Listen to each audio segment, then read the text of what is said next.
മനുഷ്യ ചരിത്രത്തിലെ ഏറ്റവും ഭയാനകമായ കാലഘട്ടമായിരുന്നു ശീതയുദ്ധകാലം. ആയുധ പന്തയത്തിൽ അമേരിക്കയും സോവിയറ്റ് യൂണിയനും മത്സരിച്ചപ്പോൾ ലോകം എന്നും ഒരു ആണവായുധത്തിന്റെ വക്കിലായിരുന്നു. ഈ കാലഘട്ടത്തിൽ സോവിയറ്റ് യൂണിയൻ വികസിപ്പിച്ചെടുത്ത ഏറ്റവും നിഗൂഢവും ഭീകരവുമായ യുദ്ധതന്ത്രമാണ് പെരിമീറ്റർ. പാശ്ചാത്യ ലോകം ഇതിനെ ഡെഡ് ഹാൻഡ് അഥവാ മരിച്ചവന്റെ കൈകൾ എന്ന് വിളിച്ചു. പേര് സൂചിപ്പിക്കുന്നത് പോലെ തന്നെ ഉത്തരവിടാൻ ഒരു മനുഷ്യൻ പോലും അവശേഷിച്ചില്ലെങ്കിലും ശത്രുവിനെ ഭസ്മമാക്കാൻ ശേഷിയുള്ള ഒരു സ്വയം നിയന്ത്രിത സംവിധാനമാണിത്. 1970-കളിൽ അമേരിക്ക തങ്ങളുടെ മിസൈൽ സാങ്കേതികവിദ്യ പരിഷ്കരിക്കുകയും നിമിഷങ്ങൾക്കുള്ളിൽ മോസ്കോയെ തകർക്കാൻ ശേഷിയുള്ള മിസൈലുകൾ വികസിപ്പിക്കുകയും ചെയ്തു. സോവിയറ്റ് നേതൃത്വത്തെ സംബന്ധിച്ച് ഇതൊരു വലിയ വെല്ലുവിളിയായിരുന്നു. ഒരു പെട്ടെന്നുള്ള ആക്രമണത്തിൽ സോവിയറ്റ് കമ്മ്യൂണിസ്റ്റ് പാർട്ടിയുടെ തലവന്മാരും സൈനിക ജനറൽമാരും കൊല്ലപ്പെട്ടാൽ തിരിച്ചടിക്കാൻ ആരും ഉണ്ടാകില്ല. ഈ നേതൃത്വ ശൂന്യത പരിഹരിക്കാനാണ് 1974-ൽ പെരിമീറ്റർ എന്ന ആശയത്തിന് തുടക്കമിടുന്നത്. 1985-ൽ ഇത് പൂർണ്ണമായും പ്രവർത്തനക്ഷമമായി. ഇതൊരു വെറും ഒരു ബോംബോ മിസൈലോ അല്ല, മറിച്ച് സോവിയറ്റ് യൂണിയന്റെ വിശാലമായ അതിർത്തികളിലുടനീളം വ്യാപിച്ചു കിടക്കുന്ന കമ്പ്യൂട്ടറുകളുടെയും സെൻസറുകളുടെയും കമാൻഡ് സിസ്റ്റങ്ങളുടെയും ഒരു വൻ ശൃംഖലയാണിത്. സാധാരണ സമയങ്ങളിൽ ഈ സിസ്റ്റം ഓഫ് ആയിരിക്കും. എന്നാൽ രാജ്യം ഒരു വലിയ യുദ്ധത്തിന്റെ വക്കിലാണെന്ന് ഭരണകൂടത്തിന് ബോധ്യപ്പെട്ടാൽ അവർ ഈ സിസ്റ്റം ഓൺ ചെയ്യും. അതോടെ ലോകത്തിന്റെ വിധി ഈ യന്ത്രത്തിന്റെ കൈകളിലാകും. ഡെഡ് ഹാൻഡ് സജീവമായാൽ അത് 3 പ്രധാന ഘട്ടങ്ങളിലൂടെയാണ് കടന്നു പോകുന്നത്.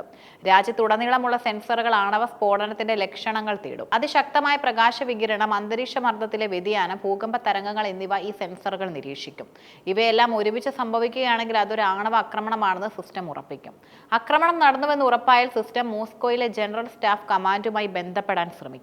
ഈ ബന്ധം നിലച്ചിരിക്കുകയും കമാൻഡ് സെന്റർ തകരുകയും ചെയ്യുന്നുവെന്ന് ബോധ്യപ്പെട്ടാൽ രാജ്യം ഇല്ലാതായെന്ന് ഡെഡ് ഹാൻഡ് തീരുമാനിക്കും. ഇവിടെയാണ് വിചിത്രമായ ഒരു കാര്യം സംഭവിക്കുന്നത്. സിസ്റ്റം അതിന്റെ നിയന്ത്രണം ആഴത്തിലുള്ള ഭൂഗർഭ ബങ്കറുകളിൽ കഴിയുന്ന കുറച്ച് താഴ്ന്ന റാങ്കിലുള്ള ഓഫീസർമാർക്ക് കൈമാറും. അവർക്ക് നേതാക്കളുടെ ഉത്തരവ് ആവശ്യമില്ല. രാജ്യം തകർന്നുവെന്ന് ബോധ്യപ്പെട്ടാൽ അവർ ഫൈനൽ ബട്ടൺ അമർത്താം. ചില റിപ്പോർട്ടുകൾ പ്രകാരം ഇത് പൂർണ്ണമായും ഓട്ടോമേറ്റഡ് ആകാനും സാധ്യതയുണ്ട്. നിർണായകമായ തീരുമാനത്തിന് ശേഷം ഡെഡ് ഹാൻഡ് ആദ്യം വിക്ഷേപിക്കുന്നത് 50PO-11 എന്നറിയപ്പെടുന്ന കമാൻഡ് റോക്കറ്റുകളാണ്.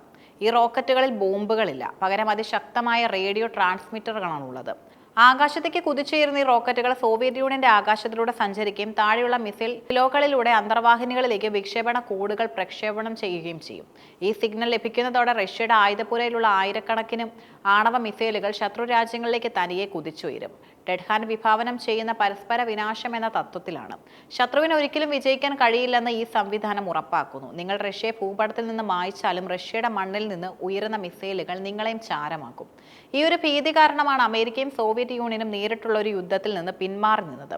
ഒരു രാജ്യത്തിന്റെ തല വെട്ടിയാലും അതിന്റെ ശരീരം മാരകമായി കടിക്കുമെന്നതിന്റെ അടയാളമാണ് ഈ യന്ത്രം. 1991-ൽ സോവിയറ്റ് യൂണിയൻ തകർന്നെങ്കിലും ഡെഡ് ഹാൻഡ് ഇല്ലാതായിട്ടില്ല. ആധുനിക റഷ്യ ഈ സംവിധാനത്തെ കൂടുതൽ പരിഷ്കരിച്ചിട്ടുണ്ടെന്നാണ് റിപ്പോർട്ടുകൾ സൂചിപ്പിക്കുന്നത്.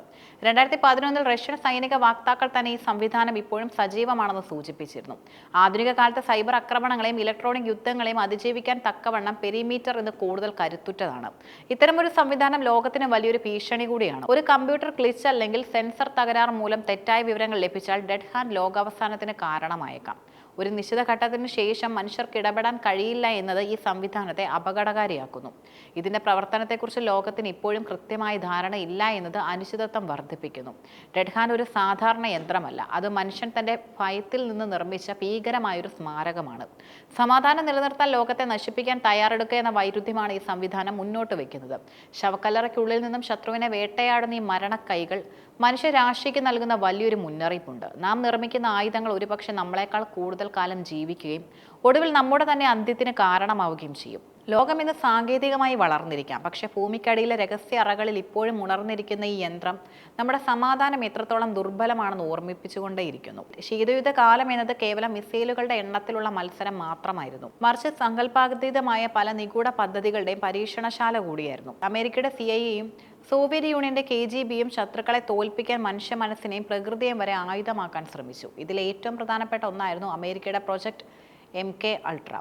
മനുഷ്യന്റെ മസ്തിഷ്കത്തെ നിയന്ത്രിക്കാനും ഓർമ്മകൾ മായ്ക്കാനും ചോദ്യം ചെയ്യലുകളിൽ സത്യം പറയിക്കാനുമായി മയക്കുമരുന്നുകളും ഹിപ്നോട്ടിസവും ഉപയോഗിച്ച് നടത്തിയ അതിക്രൂരമായ പരീക്ഷണമായിരുന്നു ഇത്. സമ്മാനമായി സോവിയറ്റ് യൂണിയൻ മനഃശാസ്ത്രപരമായ യുദ്ധമുറകൾക്കായി സൈക്കോട്രോണിക്സ് എന്ന പേരിൽ മനുഷ്യന്റെ ചിന്തകളെ ദുരന്തത്തിൽ നിന്നും നിയന്ത്രിക്കാനുള്ള പഠനങ്ങളും നടത്തിയിരുന്നു. മറ്റൊരു വിചിത്രമായ പദ്ധതിയായിരുന്നു പ്രോജക്റ്റ് A190. ചന്ദ്രനിൽ ഒരു ആണവ ബോംബ് സ്ഫോടനം നടത്തി തങ്ങളുടെ കരുത്ത് ലോകത്തിന് കാണിച്ചു കൊടുക്കാൻ അമേരിക്ക ആലോചിച്ചിരുന്നു. കൂടാതെ ചാരവൃത്തിയാക്കി മൃഗങ്ങളെ ഉപയോഗിച്ച അക്കോസ്റ്റിക് കിറ്റി പോലുള്ള പദ്ധതികളും അക്കാലത്ത് നിലനിന്നിരുന്നു. പൂച്ചകളുടെ ചെവിയിൽ മൈക്രോഫോണുകൾ ഘടിപ്പിച്ച് സോവിയറ്റ് എംബസികളിലെ രഹസ്യങ്ങൾ ചോർത്താനായിരുന്നു ഈ ശ്രമം. ഇത്തരം പദ്ധതികൾ പരാജയപ്പെട്ടുവെങ്കിലും ലോകം എത്രത്തോളം ഭീകരവും വിചിത്രവുമായ ഒരു കാലഘട്ടത്തിലൂടെയാണ് കടന്നുപോയതെന്ന് ഇവ വ്യക്തമാക്കുന്നു.